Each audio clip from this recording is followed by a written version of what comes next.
City India news Telugu భూమికి ఏంటి ఇక్కడ జరుగుతున్నటువంటి సెమినార్ గురించి ఆల్రెడీ మా మిత్రుడు రాజేశ్వర్ గారు తెలియజేశారు. ఇవాళ ఐసీయూ మహబూబ్ నగర్ పరిధిలో చుట్టుపక్కల ఉన్నటువంటి 6 బ్రాంచీల ఆధ్వర్యంలో ఇక్కడ ఒక సదస్సు జరిగింది.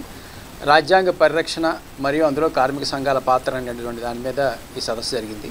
ఈ సదస్సు ముఖ్యంగా all India insurance employees association 75వ సంవత్సరంలో అడుగు పెడుతున్నటువంటి నేపథ్యంలో దేశవ్యాప్తంగా ఇటువంటి సదస్సులు నిర్వహించాలని మేము అనుకున్నాం.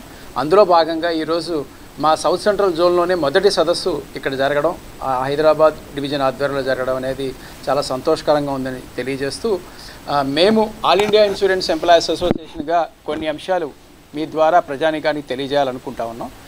ఆ మధ్య all India insurance employees association అఖిల భారత సెక్రటరియట్ సమావేశం జరిగింది. అందులో ఉన్నటువంటి ప్రధాన నిర్ణయాల్లో భాగంగా మేము 25 కోట్ల మంది కార్మికులతో, కర్షకులతో వారందరితో కలిసి మొన్న జూలై 9 సమ్మెలో పాల్గొన్నాం.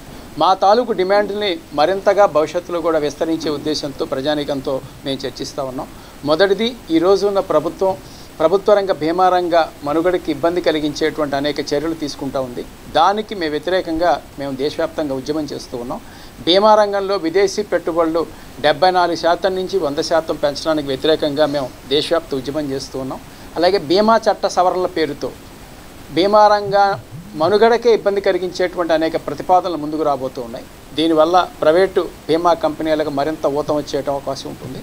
ప్రభుత్వ బీమా రంగ ప్రయోజనాలు కూడా దెబ్బతినే అవకాశం ఉంటుంది. కాబట్టి ఆ చర్యలన్నీ కూడా చేపట్టొద్దని ప్రభుత్వానికి విజ్ఞప్తి చేస్తూ ఉన్నాం. అంతేకాకుండా ముఖ్యంగా ఈరోజు ప్రభుత్వ రంగ బీమా మరియు సాధారణ బీమా కంపెనీల్లో చాలా పెద్ద ఎత్తున ఉద్యోగులు రిటైర్ అయిపోతూ ఉన్నారు. నియామకాలు చాలా తక్కువగా ఉన్నటువంటి నేపథ్యంలో నియామకాలు తక్షణమే చేపట్టాలని కూడా మేము డిమాండ్ చేసాం. మొన్న మేము జూలై 9 సమ్మెలో కూడా మా ప్రధాన డిమాండు నియామకాలు చేపట్టాలని, మరియు 1/4/2010 నుంచి ఏదైతే అమలు జరుగుతూ ఉందో న్యూ పెన్షన్ స్కీమ్ అనే దానివల్ల ఉద్యోగులు చాలా పెద్ద ఎత్తున ఇబ్బందులు పడుతూ ఉన్నారు. ఎల్ఐసిలో దాదాపు 30% మంది ఉద్యోగులు న్యూ పెన్షన్ స్కీమ్లో ఉన్నారు.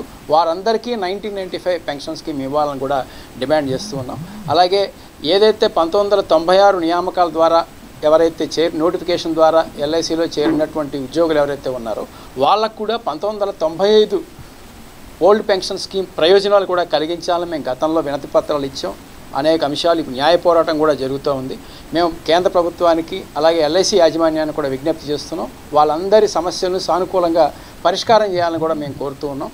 అలాగే ఈరోజు ఐడిబిఐ బ్యాంక్ అనేది ప్రైవేటీకరణకు వ్యతిరేకంగా ఐడిబిఐ ఉద్యోగులు చేస్తున్నటువంటి పోరాటానికి కూడా మేము మద్దతు తెలియజేస్తూ ఉన్నాం. గతంలో ఐడిబిఐ బ్యాంకుని ఎల్ఐసి చేపట్టడం ద్వారా, మెజారిటీ షేర్లు కొనుగోలు చేయడం ద్వారా ఐడిబిఐ బ్యాంకు తాలూకు అస్తిత్వాన్ని మరింతగా పెంచింది ఎల్ఐసి. వాడి పురోగతి బాగా పెరిగింది, లాభాలు వచ్చాయి. ఇప్పుడు అలాంటి బ్యాంకుని ఎల్ఐసి నుంచి లేదా గవర్నమెంట్ చేతుల్లోంచి ప్రైవేటు బ్యాంకులకు ఇచ్చేయడం కూడా సరికాదని చెప్తూ భవిష్యత్తులో సాధారణ బీమా కంపెనీల మిలితానికి కూడా ప్రభుత్వం ఒక సానుకూలమైన నిర్ణయాన్ని తీసుకోవాలని కూడా ప్రభుత్వాన్ని మేము డిమాండ్ చేస్తూ ఉన్నాం. ప్రభుత్వ రంగ బీమా ప్రయోజనాలు కాపాడమే లక్ష్యంగా మా యొక్క పోరాటం కొనసాగుతుంది. అలాగే ఈ సంవత్సరం platinum Jubilee of all India insurance employees association నేపథ్యంలో దేశవ్యాప్తంగా సదస్సులు, మా యూనియన్ తాలూకు విశిష్టతని చాటి చెప్పేటువంటి అనేక అంశాలతో మేము ప్రచార ఉద్యమాన్ని కూడా తీసుకురావడానికి కూడా సిద్ధంగా ఉన్నామని, ప్రజానీకం మా యూనియన్ తాలూకు విశిష్టతని గమనించాలని, మేము ఏదైతే డిమాండ్స్ ఈరోజు ప్రభుత్వం ముందు పెడుతున్నామో వాటిని సానుకూలం అయ్యేలాగా ప్రభుత్వం మీద కూడా ఒత్తిడి తీసుకురావాలని మీ ద్వారా